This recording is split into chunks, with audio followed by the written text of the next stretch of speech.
காங்கிரஸோடு நீங்கள் இணைந்திருக்கிறீர்கள். எமர்ஜென்சி என்று நமது குரல் விலையை நெறித்த காங்கிரஸோடு இணைந்திருக்கிறீர்களே, இப்பொழுது நீங்கள் தமிழகத்திற்கு நியாயம் செய்து விட்டீர்களா?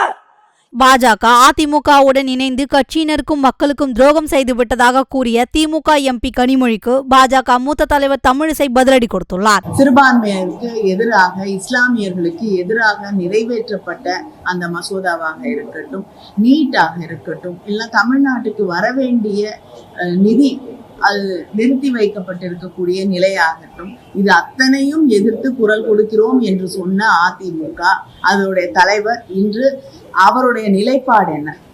நாங்க சமீபத்துலதான் சிறுபான்மை மக்களோடு நாங்கள் நிற்போம் அப்படின்னு ஒரு ஆணித்தரமாக பேசினார் மேடையிலே. ஆனால் இன்று அதே மேடையிலே யார் அந்த மசோதாவை நிறைவேற்றினார்களோ அவரோடையே அந்த மேடையிலே அவர் அமர்ந்து கொண்டிருக்கிறார்.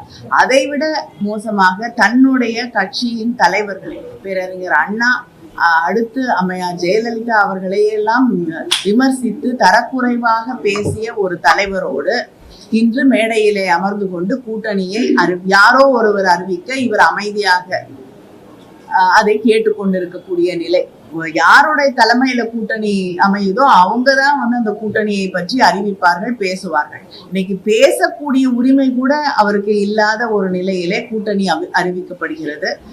தங்களுடைய தலைவர்களை எல்லாம் இழிவாக பேசிய ஒருவரோடு அந்த மேடையிலே அமர்ந்து கொண்டு அந்த கூட்டணியை ஏற்றுக்கொள்கிறார். இன்று அவரே அதே தலைவர்களை தன்னுடைய வீட்டுக்கு அழைத்து விருந்தளிக்கக்கூடிய ஒரு நிலைக்கு அவர்கள் தள்ளப்பட்டிருக்கிறார்கள். இது கட்சிக்கு செய்யக்கூடிய துரோகம், தமிழ்நாட்டு மக்களுக்கு செய்திருக்கக்கூடிய மிகப்பெரிய துரோகம்.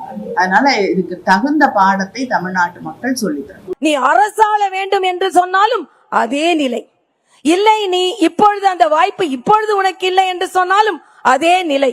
ஆக காட்டுக்கு போகின்றாலும் இல்லை, அரசால் என்றாலும் ஒரே நிலையில் ராமன் இருப்பான். அதே போல தம்பி அண்ணாமலை அவர்கள் இன்று ஒரு மிகப்பெரிய கடமையை ஆற்றி ராமராஜ்யம், கிராம ராஜ்யம் தான் ராமராஜ்யம் என்று சொல்வார் மகாத்மா காந்தி.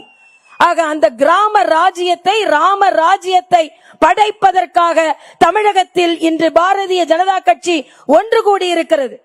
சகோதரி வானதி பேசும்பொழுது சொன்னார்கள், ஒரே ஒரு நூல் அது சம்பங்கியாக இருக்கட்டும், ரோஜாவாக இருக்கட்டும், இணைக்கும் என்று சொன்னார்கள்.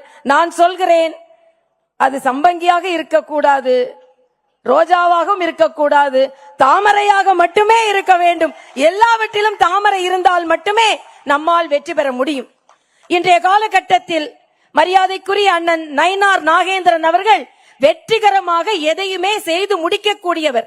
அவர் இன்று திராவிட முன்னேற்ற கழக கூட்டணிக்கு சிம்ம சொப்பனமாக இருக்க போகிறார். தாமரை மலர வேண்டும் என்று நமது சொப்பனத்தையும் அவர் நிறைவேற்ற போகிறார் என்பதைத்தான் நாம் எல்லாம் இன்று எழுதி வைத்துக் கொள்ளக்கூடியது. மரியாதைக்குரிய நரேந்திர மோடி அவர்கள் நேற்றைய ட்விட்டரில் பதிவு செய்ததை போல நாம் எல்லாம் ஒன்றிணைந்திருக்கிறோம். ஏனென்றால் தமிழகத்தை வென்று காண்பிப்பதற்கு, ஏனென்றால் தமிழகத்தில் இந்த திராவிட முன்னேற்ற கழக ஆட்சிக்கு முடிவு கட்டே ஆக வேண்டும். ஏனென்றால் மக்கள் விரோத ஆட்சி நடைபெற்றுக் கொண்டிருக்கிறது. இந்த மக்கள் விரோத ஆட்சி முடிவுக்கு வர வேண்டும் என்றால் நிச்சயம் திராவிட முன்னேற்ற கழக காங்கிரஸ் ஆட்சி முடிவுக்கு வர வேண்டும். மரியாதைக்குரிய சுதாகர் ரெட்டி இங்கே பேசும்பொழுது சொன்னார்கள், கனிமொழி சொல்கிறார்கள் அதிமுக பாஜகவோடு இணைந்ததனால் தமிழகத்திற்கு துரோகம் செய்து விட்டது. நான் கேட்கிறேன் கனிமொழி அவர்களே, எந்த காங்கிரஸோடு நீங்கள் இணைந்திருக்கிறீர்கள்? எமர்ஜென்சி என்று நமது குரல் விலையை நெறித்த காங்கிரஸோடு இணைந்திருக்கிறீர்களே, இப்பொழுது நீங்கள் தமிழகத்திற்கு நியாயம் செய்து விட்டீர்களா? இலங்கையில் நம் தமிழர்கள் எல்லாம் கொல்லப்பட்டார்களே, அவர்களோடு தமிழர்களை கொன்று குவித்த காங்கிரஸோடு நீங்கள் சேர்ந்திருக்கிறீர்களே, நீங்கள் தமிழகத்திற்கு நியாயம் அளித்து விட்டீர்களா? ஆக இன்றைய காலகட்டத்தில் நாம் சொல்கிறோம், நாம் எல்லாம் ஒன்றிணைந்திருக்கிறோம். எதற்கு என்றால் இந்த மக்கள் விரோத திராவிட முன்னேற்ற கழக ஆட்சி அகற்றப்பட வேண்டும் என்று சொல்லி மரியாதைக்குரிய தம்பி அண்ணாமலை அவர்களுக்கு எனது வாழ்த்துக்களை தெரிவித்து